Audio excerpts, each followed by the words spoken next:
Hello hello hello hello hello hello and welcome back. कैसे हैं आप लोग? उम्मीद करता हूं कि आप सभी लोग बिल्कुल मज़े में हैं। अब आज हमें शुरुआत करनी है मैग्नेटिज्म एंड मैटर के सेकंड पार्ट की। एक ही सेशन में कंप्लीट करना था, लेकिन कुछ हेल्थ रीजंस की वजह से मैं कंप्लीट नहीं कर पाया लास्ट सेशन में, और इसलिए मैंने एक सेपरेट सेशन रखा है जिसमें बचे हुए पोर्शन को हम लोग खत्म करेंगे। समय ज़्यादा लग जाए, लेकिन एक एक बात बिल्कुल डिटेल में करेंगे, उसकी चिंता मत करना। साथ में लिखते चलना, क्योंकि टॉपिक थोड़ा थ्योरेटिकल है। कई बार बच्चे बोलते हैं सर इस टॉपिक में इतनी फील नहीं आती, कोशिश पूरी करेंगे फील लाने की, लेकिन साथ ही में लिखते चलना, नोट्स बनाते चलना। सेपरेटली बैठ के 1-2 घंटे डेडिकेट मत करना कि अब हमने पढ़ लिया अब हम नोट्स बनाएंगे, ऐसी हरकतें मत करना। एक बार में हो जाएगा आपका पूरा काम। चलिए तो करते हैं शुरुआत। सबसे पहले कुछ डेफिनेशंस, कुछ टर्म्स हमको समझनी है, महत्वपूर्ण बातें हैं। Magnetising field and magnetic intensity. अच्छा, मैग्नेटाइजिंग फील्ड नाम से ही समझ में आ रहा है, एक ऐसी फील्ड जो कि मैग्नेटाइज करने वाली है मटेरियल को। अच्छा अच्छा अच्छा अच्छा अच्छा। मान लीजिए मान लीजिए ये आपका मैग्नेटिक मटेरियल है और ये आपने लगाई है फील्ड। अब अलग अलग मटेरियल्स अलग अलग तरह से रिस्पॉन्ड करते हैं मैग्नेटिक फील्ड को। कुछ मटेरियल्स खुश हो जाते हैं कि अरे वाह मैग्नेटिक फील्ड लगा दी। कुछ मटेरियल्स दुखी हो जाते हैं, बोलते हैं कि अरे यार मैग्नेटिक फील्ड लगा दी, मेरे को तो कुछ मतलब ही नहीं था इससे, पता नहीं क्यों लगा दी मैग्नेटिक फील्ड। ये कंप्लीटली डिपेंड करता है नेचर ऑफ मटेरियल पे, करेंगे उसको हम लोग क्लासीफाई। अभी हम लोग क्या समझना चाह रहे हैं? हम लोग ये समझना चाह रहे हैं कि यदि किसी मैग्नेट को मैग्नेटाइजिंग फील्ड में किसी मटेरियल को, सॉरी नॉट मैग्नेट को, किसी मटेरियल को मैग्नेटाइजिंग फील्ड में अगर प्लेस किया जाए तो उसका क्या बिहेवियर होता है। हम लोगों ने एक टर्म डिफाइन की है इसके क्वांटिटेटिव एनालिसिस के लिए। हमने कहा कि जो मैग्नेटाइजिंग फील्ड है वो है मैग्नेटिक फील्ड यानी अप्लाइड फील्ड जो आप लोगों ने अप्लाई की है, divided by the permeability of free space. आपको मालूम है परमिएबिलिटी कितनी होती है, आपको इसकी वैल्यू भी मालूम है। म्यू नॉट को आप लिख सकते हैं 4 पाई इंटू 10⁻⁻⁷। और क्यों? क्योंकि म्यू नॉट अपॉन 4 पाई आप लोग लेते हैं 10⁻⁻⁷। बहुत बढ़िया। अब ये जो मैग्नेटाइजिंग फील्ड आपने लिखी है इसको आप डिनोट किससे करेंगे? इसको आप डिनोट करेंगे एच से। सिंबल्स एनसीईआरटी के ही फॉलो कर रहा हूं मैं। इसको आप डिनोट करेंगे एच से और ये बनेगा एम्पियर पर मीटर।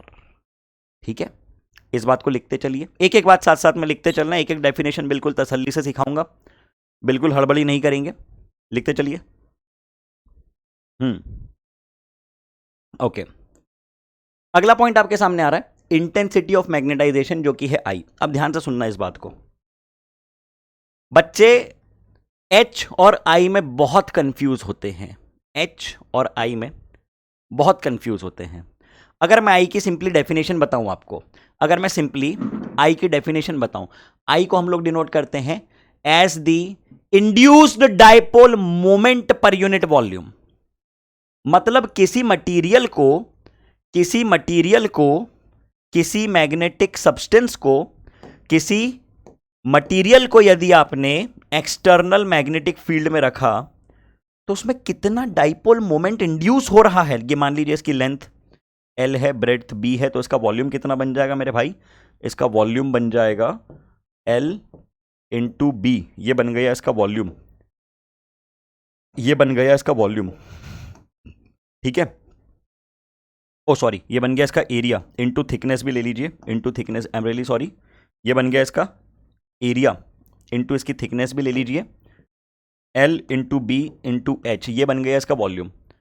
अब आप ये डिफाइन कर रहे हैं कि यदि आपने एक मटेरियल को एक्सटर्नल मैग्नेटिक फील्ड में प्लेस किया है, यदि आपने एक मटेरियल को एक्सटर्नल मैग्नेटिक फील्ड में प्लेस किया है तो उस एक्सटर्नल मैग्नेटिक फील्ड में प्लेस करने के कारण उस मटेरियल में कितना मैग्नेटिक मोमेंट इंड्यूस हो रहा है। ऐसे कैसे याद रखना है, बस खेल खत्म। ऐसे कैसे याद रखना है इस बात को? क्या बोला हम लोगों ने? हमने बोला कि जब आपने एक मैग्नेटिक मटेरियल को प्लेस कर दिया मैग्नेटाइजिंग फील्ड में तो कितना कितना कितना कितना कितना कितना इंड्यूस्ड डाइपोल मोमेंट प्रोड्यूस हुआ है। इसको आपने लिख दिया m डिवाइडेड बाई v। लिखते चलो साथ साथ में, मजा आ जाएगा, लिखते चलो साथ साथ में। देखो मैं एक बात बहुत क्लियरली बोलता हूं, कई बार बच्चे बोलते हैं कि सर ये टॉपिक में मजा नहीं आता, वो टॉपिक में मजा आता है, ये टॉपिक बोरिंग है, वो टॉपिक इंटरेस्टिंग है। एग्जाम को इस बात से कोई फर्क नहीं पड़ता है कि तुमको कौन सा टॉपिक बोरिंग लग रहा है, कौन सा इंटरेस्टिंग लग रहा है। एग्जाम में हर टॉपिक आने वाला है और हर टॉपिक आपको मार्क्स देके जाएगा, ठीक है। तो कोई टॉपिक तुमको बोरिंग लग रहा है या इंटरेस्टिंग लग रहा है, टॉपिक को इस बात से डैश फर्क नहीं पड़ता, याद रखना ये बात। चलिए तो बातें बढ़ाते हैं आगे, let's take the discussion further. आइए चर्चा बढ़ाएं आगे। एक और महत्वपूर्ण टर्म साय, काय, कुछ भी इसको डिनोट कर सकते हो आप लोग।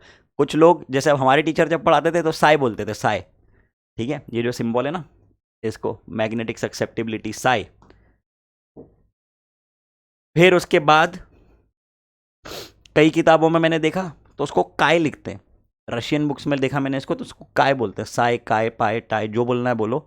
समझने वाली बात यह है कि ये मैग्नेटिक ससेप्टिबिलिटी है। हालांकि तो बोलने में टंग ट्विस्ट हो जाती है। मैग्नेटिक ससेप्टिबिलिटी बोलो 3 बार मैग्नेटिक ससेप्टिबिलिटी, हाँ। तो इसको आपने क्या बोला, इसको आपने डिफाइन किया इनवर्स ऑफ एच। चलिए ठीक है, स्केलर क्वांटिटी है, कोई यूनिट नहीं, कोई डायमेंशन नहीं। अब मैं आपको अगर इसका फिजिकल सिग्निफिकेंस बताऊं कि सर ये तो चलो ठीक है, आपने बता दिया कि क्या है, थ्योरेटिकली तो आपने बता दी कि क्या मतलब क्या है, इसका फॉर्मूला आपने बता दिया, एच आप ऑलरेडी डिफाइन कर चुके हो, है ना। तो आपने बता दिया कि मैग्नेटिक ससेप्टिबिलिटी 1/h है, यानी μ0/B0 है, ठीक है। इसका मतलब क्या है, इसका मतलब ये है कि मेरे पास 2 मटेरियल्स हैं। सुनना अब, है ना, मजेदार बात है। जो मैंने स्टार्टिंग में एक चित्र बनाया था 2 मटेरियल्स के बिहेवियर पे, एक हंस रहा था, एक रो रहा था, कह रहे यार मैग्नेटिक फील्ड लगा दी गई, है ना। एक मटेरियल को आपने मैग्नेटिक फील्ड में लगाया तो इसको मजे आ गए, ये प्रफुल्लित हो उठा, आनंदित हो उठा, इसको आनंद आ गया। इसने क्या किया, इसने मैग्नेटिक फील्ड लाइंस को अपने अंदर खींचने की कोशिश की और ये एक मैग्नेट में कन्वर्ट हुआ, he is happy, this material is happy by applying the magnetic field because it got converted into a magnet। तो आपने क्या कहा, आपने ये कहा कि इसकी जो सक्सेप्टिबिलिटी है ये ज्यादा है। आपने कहा कि इसकी जो सक्सेप्टिबिलिटी है ज्यादा है, यस। दूसरा मटेरियल था, आपने लगाई मैग्नेटिक फील्ड, दुखी हो गया, बोला अरे यार क्या रोज की मैग्नेटिक फील्ड लगा देते हैं, क्यों लगा देते हैं मैग्नेटिक फील्ड, किसको लेना देना है मैग्नेटिक फील्ड से, मेरा तो कोई काम ही नहीं है मैग्नेटिक फील्ड का, क्यों लगा रहे हो मैग्नेटिक फील्ड। दुखी हो गया ये, अरे ये दुखी हो गया, अरे इसके जीवन में मैग्नेटिक फील्ड का कोई लेना देना नहीं है, ये मैग्नेट नहीं बनना चाहता, ढोर है ये। इसका साय, काय, सक्सेप्टिबिलिटी जो बोलना है बोलो, लेस है। He is not happy with magnetic field, sad with magnetic field, ठीक है। तो हमने कहा कि सक्सेप्टिबिलिटी एक ऐसा पैरामीटर है जो कि ये डिफाइन करेगा कि कोई मटेरियल कितनी आसानी से या कितनी मुश्किल से एक मैग्नेटिक प्रॉपर्टी को डेवलप करता है, कितनी आसानी से या कितनी मुश्किल से मैग्नेट में कन्वर्ट हो पाता है, ये कहलाता है साय, मैग्नेटिक सक्सेप्टिबिलिटी। मेरी आवाज़ आज थोड़ी सी आपको ऐसी फ्लक्चुएटिंग लगेगी क्योंकि उसका रीज़न है कि हेल्थ उतनी अप टू द मार्क नहीं है, शायद आपको एनर्जी भी मेरी थोड़ी कम लग सकती है आज, तो उसके लिए मैं क्षमा चाहूँगा, है ना। लेकिन बहुत जल्दी फुल एनर्जी में लौटने का प्रयास चल रहा है। बेसिकली एक छोटी सी इंजरी हो गई थी, बैक में इशू हो गया थोड़ा सा। चलिए anyways, but the show must go on, बातें बढ़ाते हैं आगे। अगली डेफिनेशन मैं उम्मीद कर रहा हूं आप साथ साथ में लिखते जा रहे हैं, आपको सेपरेटली 1 घंटा नहीं चाहिए होगा लिखने के लिए, आप मेरे साथ ही सारी बातों को लिख रहे हैं। Magnetic permeability, magnetic permeability. अब क्या होता है मैग्नेटिक परमिएबिलिटी? देखो आप ऐसे इमेजिन करो कि आपने एक मैग्नेट को एक्सटर्नल, एक मटेरियल को, नॉट मैग्नेट को, आपने एक मटेरियल को एक्सटर्नल फील्ड में रखा, देख पा रहे हैं सब लोग, एक्सटर्नल फील्ड मटेरियल, उस मटेरियल में कितनी फील्ड लाइंस एंटर हुई हैं और आपने लगाई कितनी थी, इसका रेशो मैग्नेटिक परमिएबिलिटी को डिफाइन करता है। अच्छा सर, ये तो वही बात हो गई परमिटिविटी वाली, मतलब ये तो कोई नई बात तो नहीं बता रहे हो आप। अगर थोड़ा सा इस पर गौर किया जाए तो मैं कोई नई बात नहीं बता रहा हूं आपको, मैं बहुत पुरानी बात बता रहा हूं आपको, जो आपको ऑलरेडी मालूम है।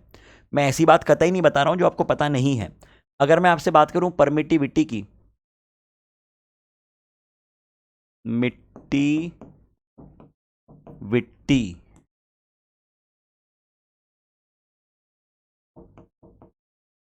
परमिएबिलिटी, दो शब्द मैंने लिखे हैं। परमिटिविटी का मतलब क्या होता है, परमिएबिलिटी का मतलब क्या होता है। लिट्टी, लिट्टी चोखा खाया, लिट्टी चोखा, खैर उसका यहाँ पे कोई लेना देना नहीं था, ऐसे ही बोल दिया मैंने। परमिटिविटी क्या होती है, परमिटिविटी होती है किसी भी मीडियम की tendency to permit the electric field. Epsilon not से डिनोट करते हैं ना, जैसे एक चार्ज है क्यू चार्ज, जिसको कि आपने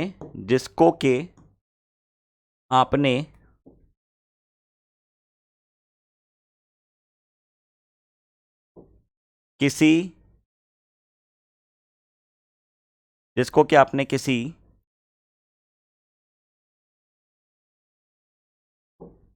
मीडियम में रखा है, जिसको कि आपने किसी मीडियम में रखा है।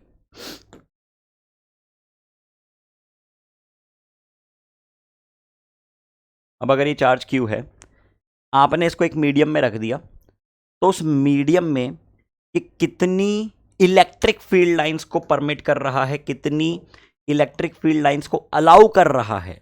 मीडियम चेंज होने पे हो सकता है कि दूसरा, आपने पहले एयर थी, फिर उसके बाद किसी दूसरे मीडियम में इसको रख दिया, तो हो सकता है कि वो मीडियम इतना अलाउ नहीं कर रहा था, इतना एंटरटेन नहीं कर रहा था इलेक्ट्रिक फील्ड लाइंस को। क्यों? उसकी परमिटिविटी अलग है। इसी तरह से अगर हम लोग मैग्नेटिक प्रॉपर्टीज की बात करें, मैग्नेटिक मटेरियल की बात करें, तो हम बात करते हैं परमिएबिलिटी की, म्यू नॉट, ठीक है, एबिलिटी ऑफ अ मीडियम और material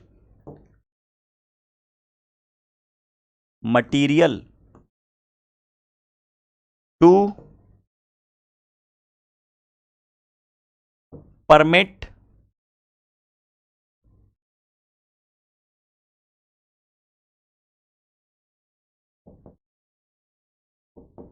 magnetic field, to permit magnetic field.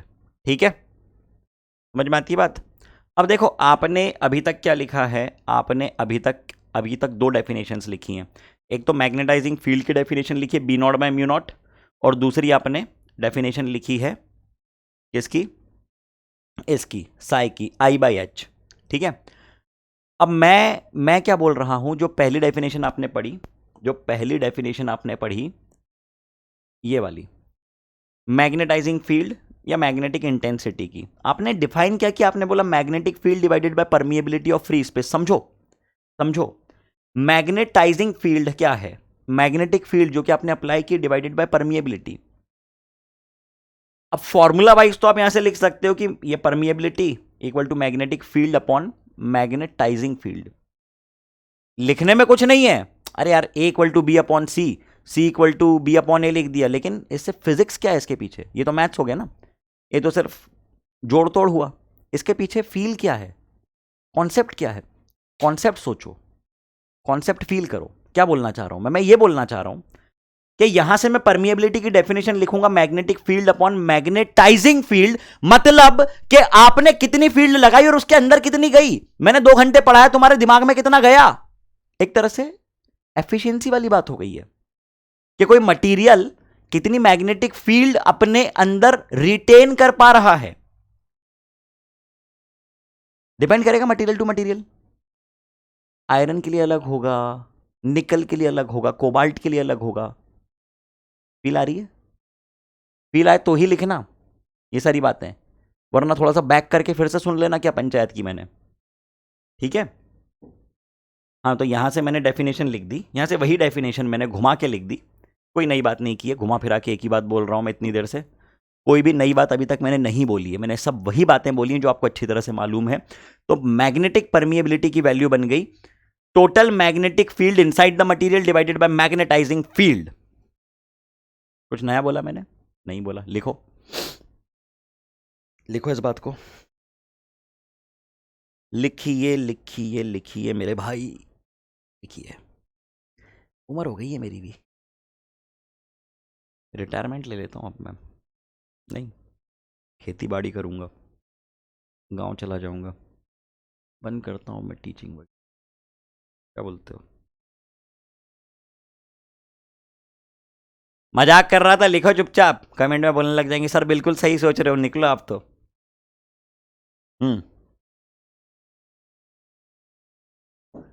अब देखो, हम लोग परमिएबिलिटी तो आपने डिफाइन कर दी। म्यू नॉट का मतलब क्या है? किसकी परमिएबिलिटी? परमिएबिलिटी ऑफ वैक्यूम, या तो एयर या तो फ्री स्पेस, कुछ भी लिख सकते हो, है ना? और और और और और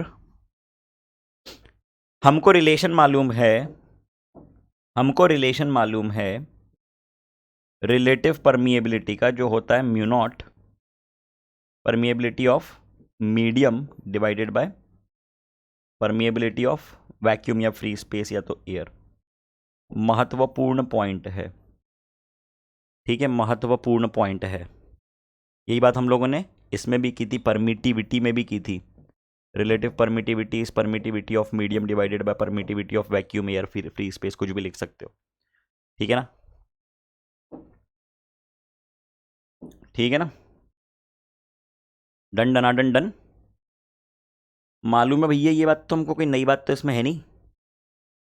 अरे बालकों बोलो, ठीक है ना? चलो लिख लो, ये पूरा लिख लो, काम की बात है, एक एक बात लिख लो।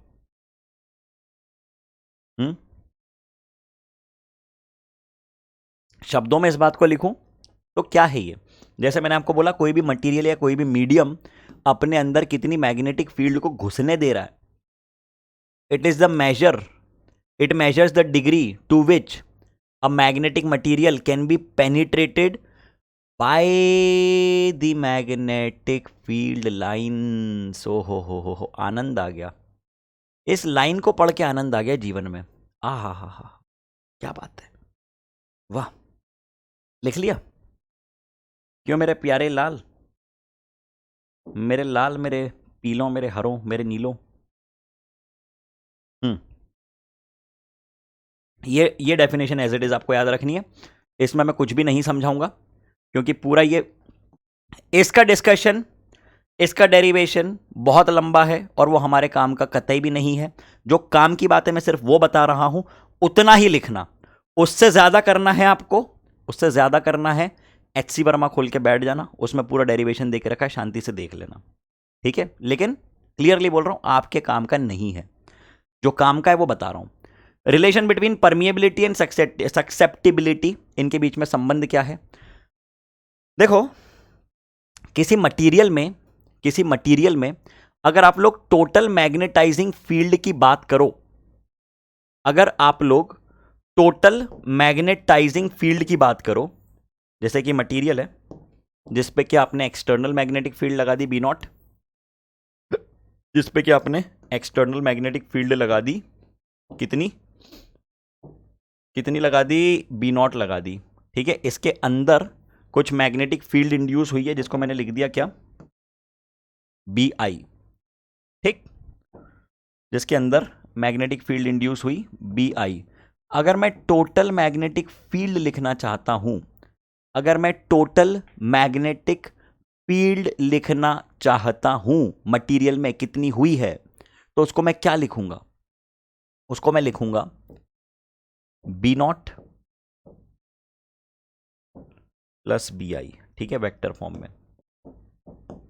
वेक्टर फॉर्म में। बस पहली बात ये ध्यान रखनी है, जिसको मैं डब्बे में डाल रहा हूँ, जिन बातों को डब्बे में डाल रहा हूँ सिर्फ उन बातों को ध्यान रखना है, उसके अलावा कुछ नहीं। ठीक है, पहली बात ये ध्यान रखनी है। दूसरी बात आपको ध्यान रखना है ये एक्सप्रेशन, बस बस बस, दैट्स इट। इसके अलावा कुछ भी नहीं, इसके अलावा कुछ भी नहीं, इसके अलावा कुछ भी ध्यान नहीं रखना है, क्लियरली बोल रहा हूं। ठीक है, और एक ये ध्यान रख सकते हो, ये 3 बातें, 1 2 3, नोट कर लो।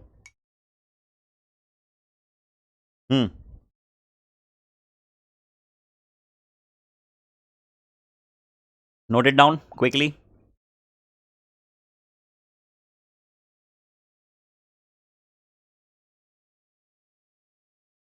Note it down fast. डन डना डन डन, डन डना डन डन। चलिए, अब हम क्लासिफाई कर रहे हैं मटेरियल्स को। कुछ ऐसे मटेरियल जो कि अपने अंदर मैग्नेटिक फील्ड को एंटरटेन करेंगे, कुछ नहीं करेंगे, कुछ मैग्नेटिक फील्ड लगाने पे अपना बर्ताव चेंज करेंगे, कुछ अच्छे बनेंगे, कुछ बुरे बनेंगे, कुछ मैग्नेट की तरफ जाएंगे, कुछ मैग्नेट के अपोजिट प्रॉपर्टीज डेवलप करेंगे, पैरामैग्नेट, डायामैग्नेट, फेरोमैग्नेट, ये सारी बातें हम करने वाले हैं। शायद आपने नाम सुनाओ कभी। तो हम किन प्रॉपर्टीज के बेसिस पे इनको क्लासिफाई कर रहे हैं? हम मटेरियल्स को क्लासिफाई कर रहे हैं on the basis of magnetization intensity, जो कि है आई, सक्सेप्टिबिलिटी साई एम या काई एम, जो लिखना चाहो लिख दो, रिलेटिव परमिएबिलिटी म्यू आर। इन प्रॉपर्टीज के बेसिस पे हम लोग क्लासिफाई करने जा रहे हैं मटेरियल्स को। तो मैं एक टेबल आपको देने वाला हूं, एज इट इज टेबल मैं चाहूंगा कि आप एक बड़े से पेज पे सेक्शंस बना के लगाएं और जहां पे आप पढ़ाई करते हैं उस जगह पे चिपका लें, और रोज निकलते करते बस उसको 3-4 बार देखें। बस इतना सा टास्क करना कि अभी मैं जैसे पढ़ा रहा हूं ना, अभी जाओ एक बड़ा सा पेपर लेके आ जाओ। कितना बड़ा पेपर? समथिंग लाइक दिस, कुछ इस साइज का पेपर, इस साइज का कुछ एक पेपर ले आओ बड़ा सा, है ना। उस पर कुछ सेक्शंस बना दो, उस पर कुछ ऐसी लाइंस बना दो, और जो मैं बता रहा हूं वो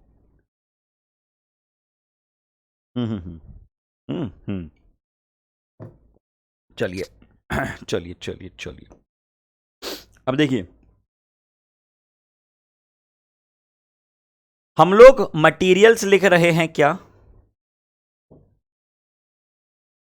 हम लोग मटेरियल्स लिख रहे हैं डायामैग्नेटिक, पैरामैग्नेटिक, फेरोमैग्नेटिक।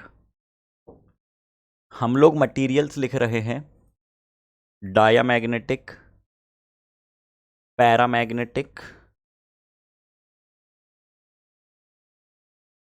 और फेरो मैग्नेटिक। ओके, डाया, पैरा और फेरो, ये 3 मटेरियल्स हमने लिखे। अब एक एक प्रॉपर्टी के बेसिस पे बात करते हैं, ठीक है? सुनना ध्यान से। अगर मैं बात करूं cause of magnetism, diamagnetic substances में कॉज ऑफ मैग्नेटिज्म क्या होता है? इसमें कॉज ऑफ मैग्नेटिज्म होता है ऑर्बिटल मोशन ऑफ इलेक्ट्रॉन। एक बात को मैं विस्तार में समझाऊंगा। अब sir, orbital motion of electron के कारण किसी सब्सटेंस में, किसी मटेरियल में मैग्नेटिक प्रॉपर्टीज कैसे आ सकती हैं? ये तो बिल्कुल समझ के परे की बात लग रही है। मतलब मान लो कि ये मटेरियल है, ये इसके अंदर के कॉन्स्टिट्यूएंट्स हैं, एटम्स हैं, है ना, मॉलिक्यूल्स हैं, और हम लोग बात कर रहे हैं कि इस मटेरियल में, हम लोग बात कर रहे हैं कि इस मटेरियल में किसी भी एक एटम को देख लो, तो एटम के आसपास, एटम के इर्द गिर्द हमको मालूम है ये न्यूक्लियस है ना, ये रहा न्यूक्लियस, और इसके इर्द गिर्द घूम रहे हैं इलेक्ट्रॉन्स, इसके आसपास घूम रहे हैं इलेक्ट्रॉन्स, इलेक्ट्रॉन घूम रहे हैं, चार्ज घूम रहा है, मतलब करंट है, और एक करंट कैरिंग कॉइल के इर्द गिर्द आसपास होती है मैग्नेटिक फील्ड। मैग्नेटिक फील्ड होती है, मालूम है हमको ये बात, मालूम है हमको ये बात, मालूम है कि नहीं? बोलिए जरा, मालूम है कि नहीं? ये बात मालूम है कि नहीं कि इसके आसपास मैग्नेटिक फील्ड होती है। तो एक मटेरियल में इलेक्ट्रॉन्स के ऑर्बिटल मोशन के कारण मैग्नेटिक फील्ड है भाई। और अगर ये कॉज है मैग्नेटिज्म का, तो आप उस मटेरियल का नाम क्या दोगे? डायामैग्नेट। डायामैग्नेटिक मटेरियल जो है, पुअर मैग्नेटिज्म होता है, इसमें गरीब मैग्नेटिज्म होता है, वीक मैग्नेटिज्म होता है इन अपोजिट डायरेक्शन। मतलब आपने क्या किया, आपने एक्सटर्नल मैग्नेटिक फील्ड लगाई, आपने एक्सटर्नल मैग्नेटिक फील्ड लगाई बी नॉट, और ये इसमें मैग्नेटिक फील्ड डेवलप हुई अपोजिट डायरेक्शन में। ठीक है, तो आपने क्या बोला, कॉज डायामैग्नेटिक का orbital motion of electron, poor magnetization in opposite direction. इतनी बात आप लोग लिखते चलिए, बहुत बढ़िया। आई वर्सेस एच कर्व आपको डायरेक्टली याद रखना है। I is small negative varies linearly with the field, ये बन गया आई वर्सेस एच का कर्व। ओके, अगर बात करें पैरामैग्नेटिक सब्सटेंस की, तो इसमें कॉज क्या है? इसमें कॉज है स्पिन मोशन ऑफ इलेक्ट्रॉन्स। इसमें कॉज है स्पिन मोशन ऑफ इलेक्ट्रॉन्स। अब पैरामैग्नेटिक जो है, अब पैरामैग्नेटिक जो है, सुनो, डायामैग्नेटिक ने किया क्या? डायामैग्नेटिक ने किया क्या? डायामैग्नेटिक ने रिपेल किया है एक्सटर्नल फील्ड को। डायामैग्नेटिक ने मना कर दिया, उसने बोला मेरे को नहीं चाहिए। एक्सटर्नल मैग्नेटिक फील्ड आई और ये देख के दुखी हो गया, इसको गुस्सा आ गया। इसने बोला निकल, पहली फुर्सत में निकल। इसने क्या बोला मैग्नेटिक फील्ड को? इसने बोला कि गेट लॉस्ट। ओके, चली गई। गेट लॉस्ट, ओके, चली गई, निकल ली। ठीक है, चली गई। क्या जा रहा है उसका, चली गई। तो इसलिए इसमें जो bm था that was less than B not. Okay okay okay. अब अगर आप बात करो पैरामैग्नेटिक मटेरियल की, अब अगर आप बात करो para para para para para para para para magnetic material की बात करो, कर लेते हैं। अगर आप बात करो पैरामैग्नेटिक मटीरियल की, तो पैरामैग्नेटिक क्या होता है? खुश हो जाता है मैग्नेटिक फील्ड को देख के। इसमें कॉज क्या है मैग्नेटिज्म का? इसमें कॉज है स्पिन मोशन ऑफ इलेक्ट्रॉन। इसमें कॉज है spin motion, spin motion of electron. और जैसे ही आप इसमें मैग्नेटिक फील्ड की वैल्यू डालते हो, जैसे ही आप इसमें मैग्नेटिक फील्ड की वैल्यू डालते हो, खींच लेता है उसको थोड़ा अपनी तरफ, खींच लेता है उसको थोड़ा अपनी तरफ।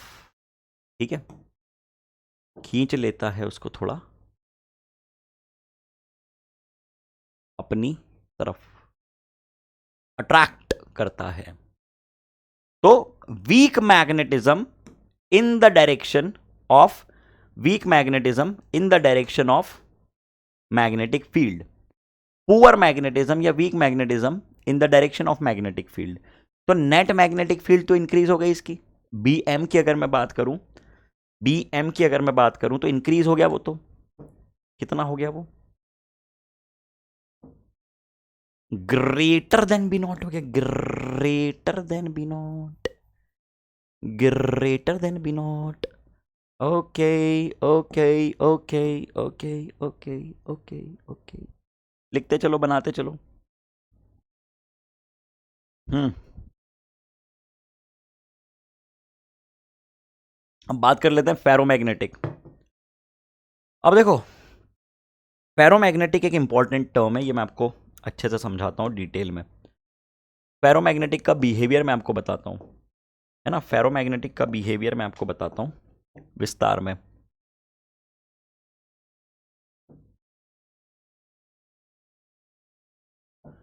अब ये मटेरियल की खासियत है, इस मटेरियल में होते हैं मैग्नेटिक डोमेन्स, इस मटेरियल में होते हैं मैग्नेटिक डोमेन्स जो कि नॉर्मली रैंडम डायरेक्शंस में अलाइंड होते हैं, जो कि नॉर्मली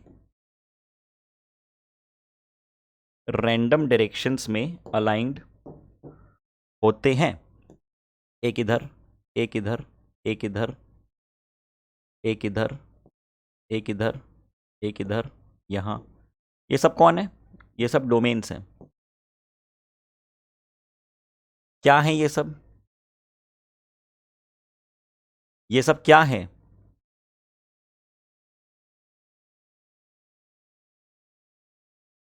ये सब क्या भैया, ये सब डोमेन्स हैं, ये सब मैग्नेटिक डोमेन्स हैं, डोमेन्स, ये सब मैग्नेटिक डोमेन्स हैं। ठीक है, आपको मालूम है कि एक मैग्नेट में यदि हम लोग इसको ब्रेक कर दें, तोड़ दें, काट दें, 1000 हिस्से कर दें, मॉलिक्यूलर लेवल पे भी ले आए, तो भी जो सबसे छोटा हिस्सा होता है जो कहलाता है डोमेन, वो खुद भी नॉर्थ साउथ पोलैरिटी में अलाइंड होता है, उसके पास भी नॉर्थ और साउथ पोलैरिटी होती है। सबसे छोटा कॉन्स्टिट्यूएंट है, सबसे छोटा मैग्नेट का हिस्सा है, जिसको हम कहते हैं domain. Domain domain domain domain, क्या बोलते हैं इसको? डोमेन बोलते हैं। अब आपने क्या करना है, आपको एक्सटर्नल मैग्नेटिक फील्ड लगानी है। जैसे ही आपने इस मटेरियल में एक्सटर्नल मैग्नेटिक फील्ड लगाई, कुछ ऐसी बी नॉट, तो क्या हुआ? तो ये सभी डोमेन्स एक साथ उस डायरेक्शन में अलाइन हो गए। वही एग्जांपल कि क्लास में जब टीचर नहीं होता है तो बच्चे क्या कर रहे होते हैं, ऐसी तैसी कर रहे होते हैं पूरी क्लास की। कभी बेंच पे चढ़ रहे होते हैं, कभी कूद रहे होते हैं बेंच से, कभी पानी पी रहे होते हैं, फेंक रहे होते हैं, टिफिन खा रहे होते हैं, चिल्ला रहे होते हैं, नाच रहे होते हैं, गा रहे होते हैं, एंजॉय कर रहे होते हैं life, enjoying life with 45 others. ये चल रहा होता है क्लास में। सडनली मास्टर आ जाता है तो स्टडिंग विथ 45 अदर्स ये सीन हो जाता है। तो जैसे ही आपने मैग्नेटिक फील्ड लगाई, जैसे ही बी नॉट लगाया, तो क्या हो गया? तो जैसे ही आपने बी नॉट लगाया, वैसे ही इसने एक्सटर्नल फील्ड को अपनी दिशा में खींच लिया, एक्सटर्नल फील्ड को अपनी दिशा में खींच लिया, एक्सटर्नल फील्ड को अपनी दिशा में खींच लिया, एक्सटर्नल फील्ड को अपनी दिशा में खींच लिया। अलाइन हो गए ना ये सारे, अपनी दिशा में खींच लिया मतलब सारे उसके डायरेक्शन में अलाइन हो गए। तो जो नेट मैग्नेटिक फील्ड थी वो काफी ज्यादा इंक्रीज हो गई, बीएम जो है वो इंक्रीज हो गई बी नॉट से। कारण क्या था इसका? कारण था मैग्नेटिक डोमेन्स का अलाइन होना सेम डायरेक्शन में। आउटकम क्या निकलेगा कि भैया ये तो बहुत ही बेहतरीन मैग्नेटिक फील्ड जनरेट कर लेता है जब आप इसको एक्सटर्नल फील्ड में लगाते हैं। ठीक है, चलिए नोट कीजिए इस बात को। आते हैं अब पॉइंट पे। ये हम लोगों ने बातें की, this is the ferro ferro ferro magnetic material, ferro magnetic material. और इसके बारे में आपने क्या कहा? Strong magnetisation, strong magnetisation in the same direction, B M greater than B not. I versus H की ग्राफ की बात करोगे तो very large positive and varies non linearly with the field. ये डायरेक्टली याद रखनी है ना, इनकी मगजमारी में मत चले जाना कि ये क्या, क्यों, कैसा, नहीं, बस बहुत है इतना, जितना बता रहे हैं इतना लिखते चलो, बहुत ज़्यादा इस पर पीएचडी नहीं करनी है। देखो टॉपिक तो इनफाइनाइट है, सच बताऊँ ना, टॉपिक इनफाइनाइट है। 2 साल तो हम लोग, आपको क्या लग रहा है कि जो एक एक सब्जेक्ट होता है जो आप लोगों को 15-20 दिन में 8-10 क्लास में पढ़ा दिया जाता है, वो उतना ही होता है, इनफाइनाइट होता है, लेकिन आपके काम का उतना ही होता है। क्यों? क्योंकि एग्जाम में उतना आने वाला है। क्लियरली बोल रहा हूँ मैं तो बहुत, कि मैं आपको यहाँ पे एक एग्ज़ाम की तैयारी करवाना, एक टॉपिक सिखाने और आपका दिमाग डेवलप करवाने आया हूँ। आपको यहाँ पे मैं रिसर्च करवाने नहीं आया हूँ। और अगर अभी रिसर्च करने बैठ गए तो एग्ज़ाम तो क्लियर नहीं हो पाएगी, ये भी गारंटी है। ये बात सुन के थोड़ी कॉन्ट्राडिक्टरी लग सकती है, ये मास्टर तो सिर्फ एग्ज़ाम की पढ़ा रहा है, हमको इतना ऐसा बोल रहा है, वैसा बोल रहा है, बाकी रियलिटी बता रहा हूँ मैं। ठीक है, चलो एनीवेज बातों को बढ़ाते हैं आगे। अब आ रहा है magnetic hysteresis, magnetic hysteresis. Okay, समझते हैं ज़रा बात को, है ना। कर्व समझेंगे, चर्चा समझेंगे, क्या हो रहा है इसमें, कैसे हो रहा है, क्यों हो रहा है। अब ये जो फिनोमेना है ये सिर्फ उस तरह के मटेरियल्स के द्वारा शो किया जाएगा जो कि एक्सटर्नल फील्ड में बहुत बेहतरीन तरीके से मैग्नेटाइज हो रहे हैं। और वो कौन से हैं? वो हैं फेरोमैग्नेटिक मटेरियल्स, वो हैं फेरोमैग्नेटिक मटेरियल्स। आपको अच्छी तरह से मालूम है कि जब आप एक्सटर्नल फील्ड में फेरोमैग्नेटिक मटेरियल को रखते हो तो उसका ग्राफ नॉन लीनियरली इंक्रीज होता है। बिल्कुल, है ना। लिखते चलना एक एक पॉइंट, लिखते चलना एक एक point. When ferromagnetic material is placed in non-external magnetic field for magnetization, then B increases with H non-linearly. B increases with H non-linearly along OA। देखो this is H, this is B. आपने जैसे ही पैरोमैग्नेटिक material को रखा external field में, तो B की value बढ़ी H के साथ साथ, बी की वैल्यू बढ़ी एच के साथ साथ नॉन लीनियरली, और एक वैल्यू तक पहुंची। आपने क्या किया, आपने एक फेरोमैग्नेटिक मटेरियल को लिया, आपने एक फेरोमैग्नेटिक मटेरियल को लिया और आपने एक्सटर्नल मैग्नेटिक फील्ड लगा दी, और अब आप देख रहे हैं, और अब आप ये देख रहे हैं कि कितना इसमें मैग्नेटाइजेशन हो रहा है। ठीक है, आपने एक्सटर्नल मैग्नेटिक फील्ड प्लेस कर दी, और अब आप ये देख रहे हैं कि इस फेरोमैग्नेटिक सब्सटेंस में कितना मैग्नेटाइजेशन हो रहा है। तो मैग्नेटिक फील्ड की वैल्यू जीरो से बढ़ाते बढ़ाते बढ़ाते आप कुछ लिमिट तक ले गए। अब उसके बाद आप क्या कर रहे हो कि उसको कम करना स्टार्ट करोगे। तो आपने कम करना शुरू किया, कम करते करते करते करते करते करते करते करते एक पर्टिकुलर वैल्यू तक आप लाए, कम करते करते करते करते करते करते करते करते करते करते करते करते आप एक पर्टिकुलर वैल्यू तक लाए। तो आपने ये ऑब्जर्व किया कि भाई साहब H की वैल्यू जीरो होने पे भी सिस्टम में B बरकरार है, अभी भी जीरो नहीं हुआ। जब आपने बढ़ाया तो दोनों बढ़े, H बढ़ाया B भी बढ़ा, दोनों एक साथ बढ़े। लेकिन जब कम करना स्टार्ट किया तो H की वैल्यू जीरो होने पे भी B है, मटेरियल में अभी भी पूरा मैग्नेटाइजेशन हटा नहीं है। हम लोग कह रहे हैं कि if H is again brought to zero, then it decreases along the path AB. Due to lagging behind of B with H, this curve is known as hysteresis curve or lagging of B behind H, which is called as hysteresis. हम क्या कह रहे हैं कि आपने पहले H बढ़ाया, B बढ़ा, लेकिन आप H को कम करते करते जब जीरो तक ले भी आए तो भी B की वैल्यू जीरो नहीं हुई, कुछ वैल्यू बची हुई थी। अब ये जो मैग्नेटिक फील्ड H जीरो करने पे अभी भी बची है, इसको हम लोग टर्म करते हैं एस बी आर, रिटेंटिविटी। लिखते चलो इतनी बातें, लिखते चलो इतनी बातें, लिखते चलो इतनी बातें। बी आर को मैंने क्या बोला, रेसिड्यूअल मैग्नेटिज्म। बी आर को मैंने क्या बोला, रेसिड्यूअल मैग्नेटिज्म, या तो रिटेंटिविटी या तो रेमेनेंस, एक ही बात है। ठीक, चलो कॉज ऑफ हिस्टेरेसिस देखें कि आखिर ये हो क्यों रहा है, चल क्या रहा है, पंगा क्या है इसमें, क्यों नहीं वो बी जीरो आया, उसको हटाने पे, एच को हटाने पे बी जीरो क्यों नहीं हुआ। By removing external magnetising field यानी कि एच, जब आपने एच को जीरो भी कर दिया तो भी, जब आपने एच को जीरो भी कर दिया तो भी जो मैग्नेटिक मोमेंट होता है, जो मैग्नेटिक मोमेंट होता है, चित्र दिखाता हूं जो भी मैंने बनाया था ऊपर, ये आपने ये देखा कि एक्सटर्नल फील्ड लगाने पे मैग्नेटाइज हुआ।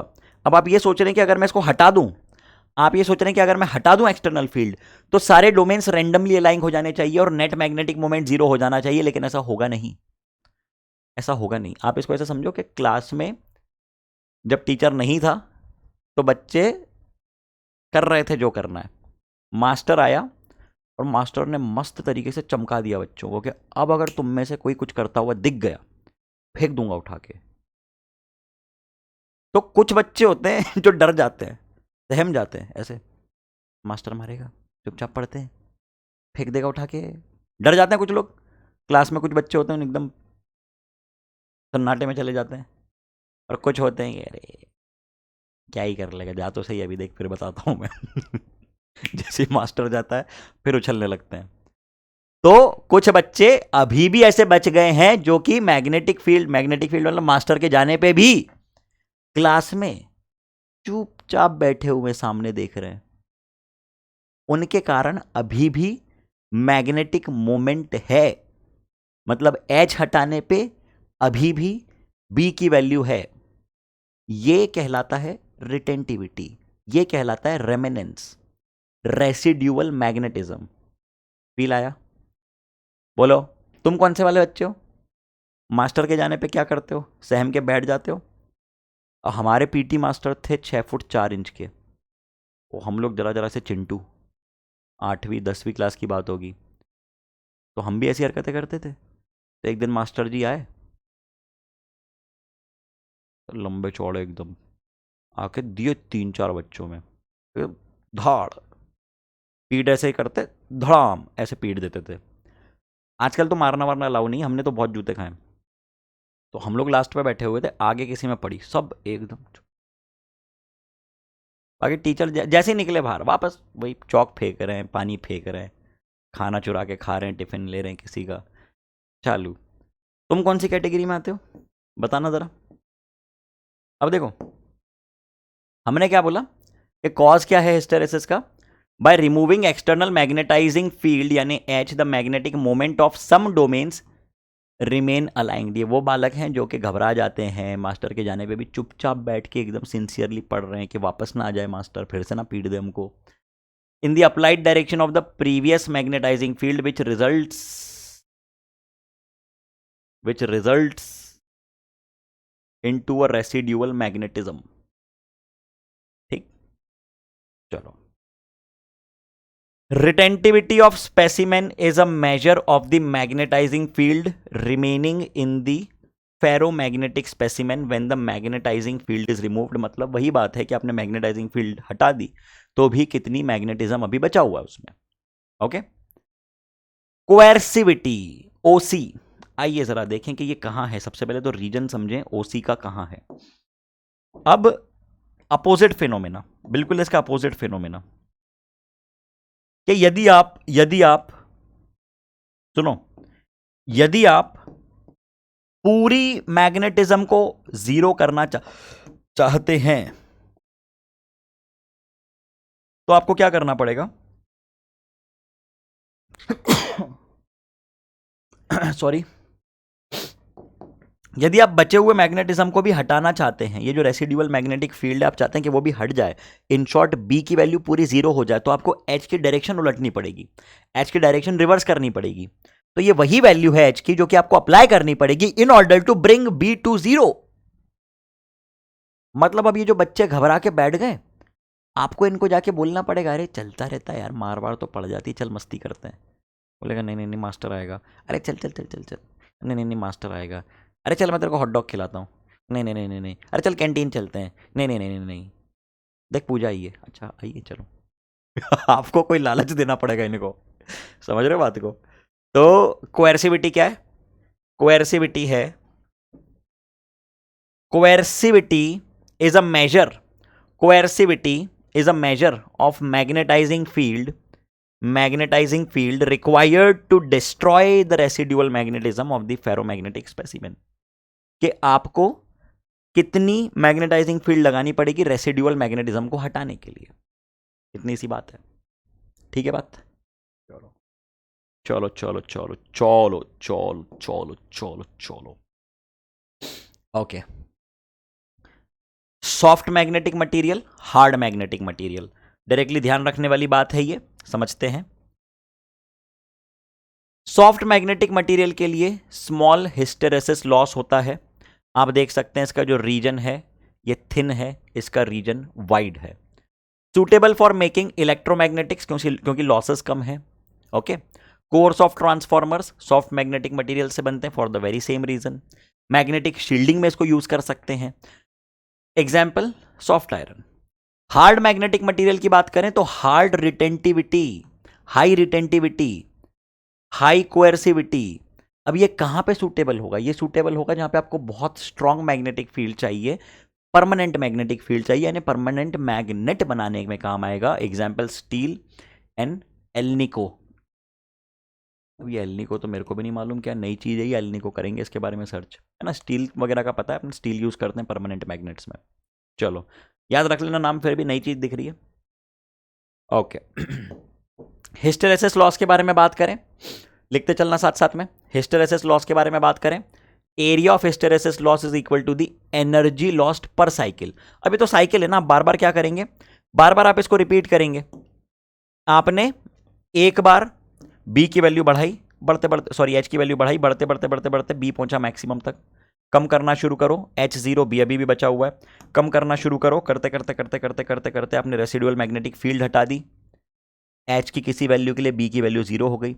कम करना शुरू करो, करते करते करते करते करते आपने अब क्या कर दिया, अपोजिट डायरेक्शन में इसको सैचुरेशन लेवल तक ले गए, फिर इसको आगे बढ़ाया, फिर से बी की वैल्यू कुछ बची रह गई H की किसी पर्टिकुलर वैल्यू पे, करते जाओ। तो ये एक साइकिल डेवलप हो रही है, रिपीट करते जाओ इसको।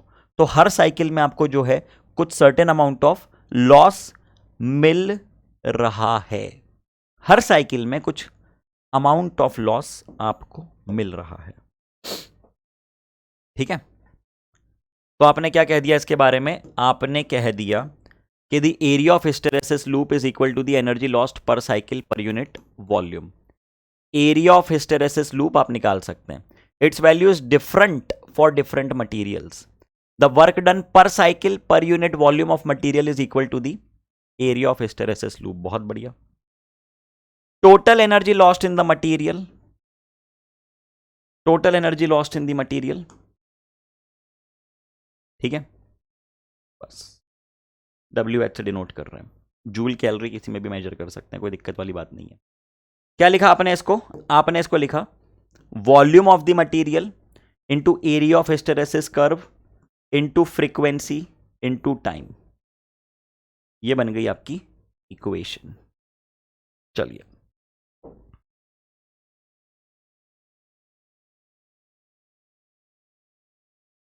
इसके बेसिस पे मैं आपको कुछ सवाल देके जा रहा हूं, कुछ सिंपल सिंपल से सवाल हैं। जैसे ये एक सवाल आप देखें, which of the following is the most suitable material for making permanent magnet. Permanent magnet आपको बनाना है तो आप क्या यूज करेंगे, आप स्टील यूज करेंगे, चलो ठीक है।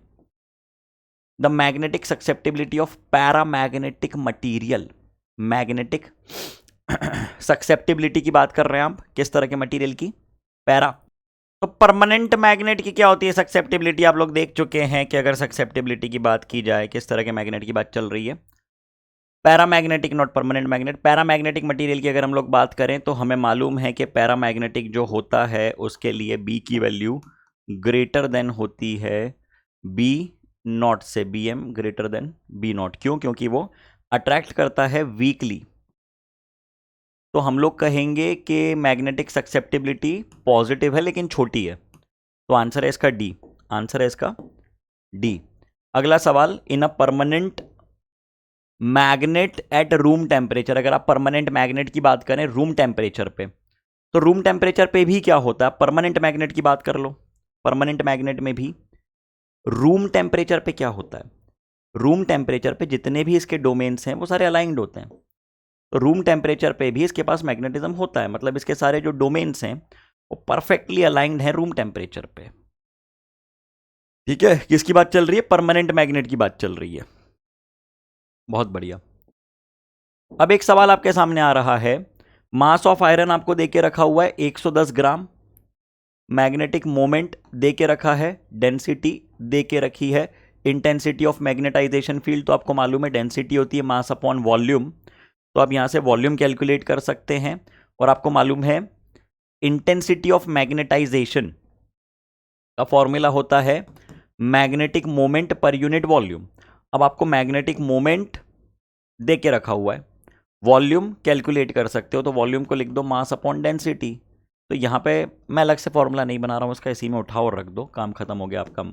m डिवाइडेड बाई, ये मैग्नेटिक मोमेंट है और ये मास है, तो मैं इनको अलग अलग टर्म से डिनोट कर रहा हूँ, वरना बोलेंगे सर mm काट दो, mm काट दो। ये मास है, मास, ये मास है, मास, मास ऑन डेंसिटी, और ये मैग्नेटिक मोमेंट है।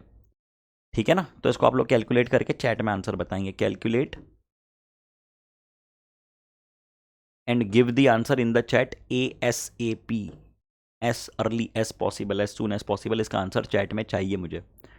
ठीक है, अगला सवाल भी बिल्कुल उसी प्रकार का दिख रहा है मुझको, कुछ इसमें अलग नहीं दिख रहा है। इंटेंसिटी ऑफ मैग्नेटाइजेशन की बात की है, आई का फॉर्मूला आपको बहुत अच्छी तरह से मालूम है, ये होता है magnetic moment divided by volume, magnetic moment per unit volume.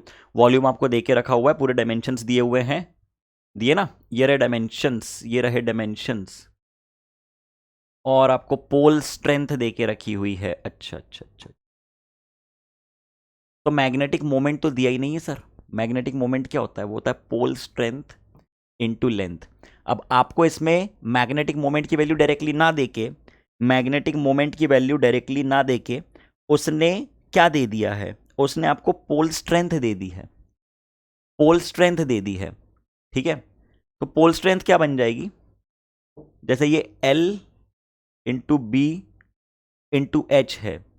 ठीक है, तो एरिया को आप लिख दोगे 10 × 10, 10 × 5 सेंटीमीटर स्क्वायर। और आप लोग वॉल्यूम को क्या लिख दोगे? एरिया इंटू लेंथ, ऐसे लिख दोगे, लिख दोगे ना? हाँ, तो ये फॉर्मूला आपका बन जाएगा मैग्नेटिक इंटेंसिटी का, small m into L divided by volume. ये बन गया एरिया इंटू लेंथ, लेंथ से लेंथ कैंसिल आउट हो गए, तो ये आ गई मैग्नेटिक इंटेंसिटी। एरिया रख दो और ये पोल स्ट्रेंथ की वैल्यू रख दो। खेल खत्म, खेल खत्म। करके देख लेना, आंसर एक्सपेक्टेड है चैट में। अगला सवाल पढ़ो, बोलता है पैरामैग्नेटिक सब्सटेंस जिसकी ससेप्टिबिलिटी आपको देके रखी हुई है साई, है ना, और placed in a magnetic field, वो भी देके रखा हुआ है। द इंटेंसिटी ऑफ मैग्नेट, अरे यार अरे यार अरे यार अरे यार, ये तो सिंपल सा फॉर्मूला हमको इसका मालूम है। क्या मालूम है हमको इसका सिंपल सा फॉर्मूला? साई का, साई साई साई साई साई साई साई साई साई, देख लो है। तो इसको हम लोग क्या लिख सकते हैं? साई को, साई को हम लोग क्या लिख सकते हैं? साई को हम लोग क्या लिख सकते हैं? साई को हम लोग लिख देंगे आई डिवाइडेड बाई बी। तो साई एम का आपने लिख दिया formula I divided by B. तो आपको क्या देके रखा हुआ है? आपको साई देके रखा हुआ है, बिल्कुल देके रखा हुआ है। ठीक है, इंटेंसिटी ऑफ मैग्नेटाइजेशन आपको निकालना है, निकालो निकालो निकालो निकालो, जल्दी करो। ठीक है, इतनी बातें नोट कर लो सभी लोग, कीजिए।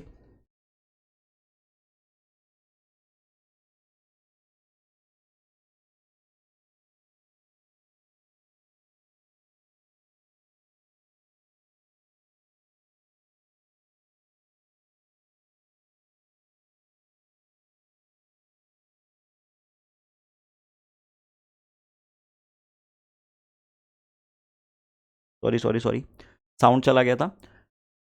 हाँ, तो जैसे हम लोगों ने इलेक्ट्रोस्टैटिक्स में बात की थी शील्डिंग की, वही बात मैग्नेटिक शील्डिंग में भी अप्लाई होती है। इसको शांति से एक बार पढ़ना आप लोग, थ्योरेटिकल सी बात है। अगर किसी इंस्ट्रूमेंट को, किसी डिवाइस को आपको एक्सटर्नल मैग्नेटिक फील्ड से बचानी है, तो आप लोग क्या करेंगे? आप लोग क्या करेंगे? This is what you are going to do. If a soft iron ring is placed in magnetic field, most of the lines are found to pass through the ring and no lines pass through the space inside the ring. अच्छी बात है। The inside of the ring is thus protected against any external magnetic field. This phenomena is what we called as screening और shielding. इतनी सी बात है, ठीक है। इसको शांति से पढ़ लेना, लिख लेना, बना लेना। हाँ, special note, super conductors.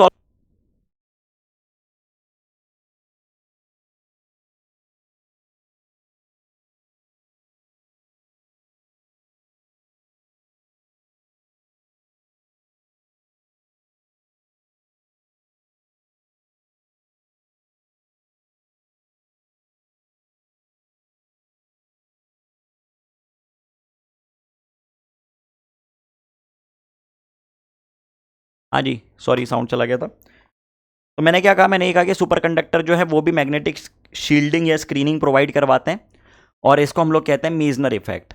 Relative magnetic permeability of super conductor is 0, so we can say that super conductor behave like perfect diamagnet. आप इसको स्क्रीनिंग शील्डिंग में यूज कर सकते हैं। ओके, चलिए अब इलेक्ट्रोमैग्नेट की एक छोटी सी थ्योरेटिकल बात मैं आपके लिए छोड़ रहा हूं, इसको शांति से पढ़ लेना। इलेक्ट्रोमैग्नेट हम लोग ऑलरेडी डिस्कस कर चुके हैं कि एक सॉफ्ट मैग्नेटिक कोर को जब आप लोग लपेट दोगे वायर्स में, तो उसके अंदर मैग्नेटिक फील्ड डेवलप हो जाती है। इस बात को आप लोग शांति से पढ़ना, ठीक है। Read this, I am leaving it as a task for you. Just read this, छोटी सी चीज है, इसको पढ़ना। तो यहां पे हमारा डिस्कशन खत्म होता है। यहाँ पे हमारा डिस्कशन खत्म होता है मैग्नेटिज्म का। जो क्वेश्चंस मैंने करवाए हैं इसको वापस से सॉल्व करना आप लोग। जो क्वेश्चंस मैंने आपको करवाए हैं इनको वापस से रिसॉल्व ऑल द क्वेश्चंस। ठीक है, चलिए तो फिर मिलते हैं अगले सेशन में। तब तक के लिए सभी लोग अपना ध्यान रखिए। Okay, tata bye, take care, thank you.